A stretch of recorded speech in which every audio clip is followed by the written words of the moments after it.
tem o motor a combustão, né? Tem toda essa quantidade de peças. Uma vez eu fiz um estudo que é bem legal. Um carro elétrico gasta 300 peças a menos que um carro a gasolina. 300. Ponto. Se você desmontar os dois carros e botar assim, são 300 peças a menos. Isso já é menos coisa para quebrar, né? Sem dúvida. Eu que sou engenheiro de formação, e o Hannes também, a gente sabe que quanto mais peça, mais chance de quebrar, né? A teoria da... A questão do desgaste, não de formação, tenho 3 anos de engenharia mecânica, mas a blindagem sobrecarrega todo o sistema de força do carro, porque é como se carregar um ou dois passageiros a mais. E como o motor elétrico não tem atrito entre as peças, é um motor elétrico de indução. Então você tem menos desgaste mesmo. Você está fazendo uma força que está gastando mais bateria no peso ou recuperando mais a descida, mas não tem aquele esforço maior, mais explosões, mais desgaste de peças típico do motor a combustão. Por isso que o custo ou o desgaste decorrente da blindagem é menos relevante. E, olha, a gente separou algumas perguntas aqui de pessoas da nossa área de membros. Eu já vou entrar nelas, mas eu tenho uma última para fazer. Eu deixo livre para vocês responderem da forma como vocês acharem melhor dessa daqui, tá? A gente, como falou ao longo do podcast, está numa velocidade de transição incrível. A gente está aderindo mais à utilização de carros elétricos. O mundo inteiro está criando esse padrão.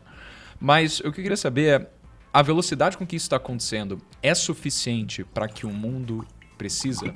Porque a gente passou, né, por 2 centenas, basicamente, né, emitindo poluentes ali com os gases e combustíveis fósseis, e a gente sabe que é uma transição, não é uma coisa que acontece da noite para o dia.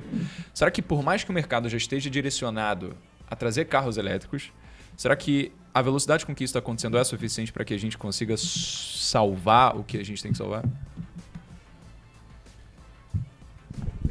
Quanto tempo temos disponível para discutir isso? é uma pergunta até filosófica. Eu acho que a gente precisa partir do ponto em que todos nós já entendemos que nós precisamos mudar.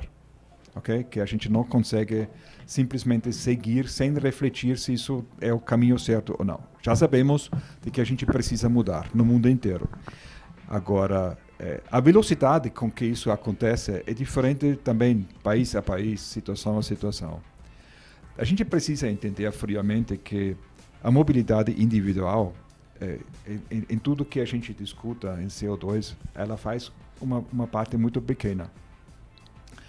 Então, muitas pessoas usam isso para dizer, olha, não é necessário mudar o meu carro, porque a nossa mobilidade individual faz de 2 a 4% das nossas emissões relevantes para o efeito estufa no mundo inteiro. Mas a gente sabe da nossa história, na história de outros países, que você faz uma pequena mudança na tua vida individual e as pessoas começam a pensar, a refletir. Já falamos sobre isso, a gente não necessariamente precisa usar tanto papel, a gente não precisa usar tanto plástico, a gente não precisa simplesmente ir no supermercado e voltar com um monte de sacolas de plástico. Então são vários os aspectos nas nossas vidas que nos fazem refletir, e essa reflexão é muito importante. E começar na própria casa é muito importante, porque isso cria também uma situação favorável para uma mudança maior. Verdade. Então essa discussão que a gente tem também, por exemplo, da matriz energética de um país. Muitas pessoas, eu escuto isso muito. Gente, nós temos 60% na produção da energia elétrica que é fóssil. Então, carro elétrico não faz sentido porque piora a situação. Assim, não, gente. Nós começamos por um ponto, é como tipo a discussão ovo ou galinha, sabe? A gente precisa começar a fazer essa transformação porque tudo o resto vai mudar. Vocês sabem isso muito melhor. Yeah? Então, a gente estamos nessa transição e carro elétrico com certeza vai fazer a sua contribuição. Eu acho que a gente vai chegar num ponto onde, assim, a partir do momento que todos estão conscientes do problema e você tem um carro, se ele não for elétrico, você vai ser visto com assim, como se fosse brega, sabe? Tipo, como assim? Sabe? Você está contribuindo para isso. Exatamente.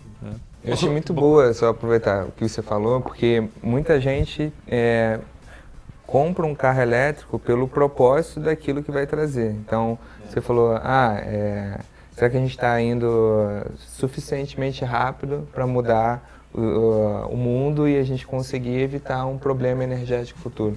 Então, a gente compra o carro elétrico porque acredita que isso vai auxiliar nessa transição energética.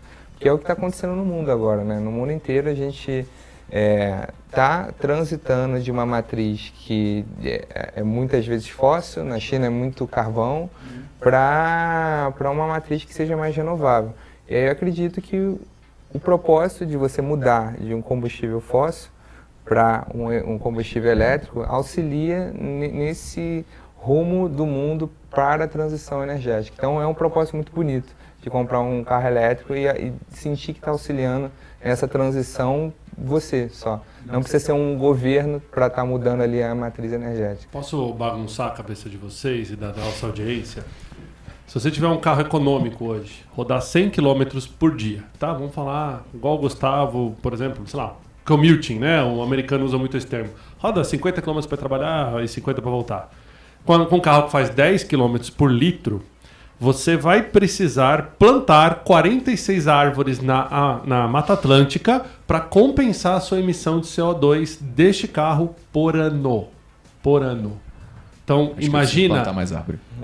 Imagina quando a gente tiver eletrificação em massa, o benefício para o meio ambiente. Se for um carro grande, um carro médio, fazendo 5 km por litro, né? Não estou nem olhando o custo da gasolina, tá, gente? Estou olhando só a emissão. Ele vai emitir 12 toneladas de CO2 por ano com essa quilometragem. Você precisa plantar 93 árvores. Então, assim, não é... Deixou de ser sobre se é descolado, se é bacana.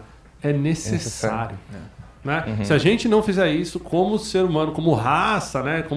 A gente não vai sobreviver. Então, a humanidade tem um caminho, que é a eletrificação da sua mobilidade, seja ela em grupo, transporte. A gente tem, o metrô de São Paulo é super eficiente, gente, né? Assim como várias outras capitais no mundo, a gente tem linhas, já temos vários ônibus elétricos, a gente tem visto o movimento de várias seguradoras com guinchos elétricos, que é legal.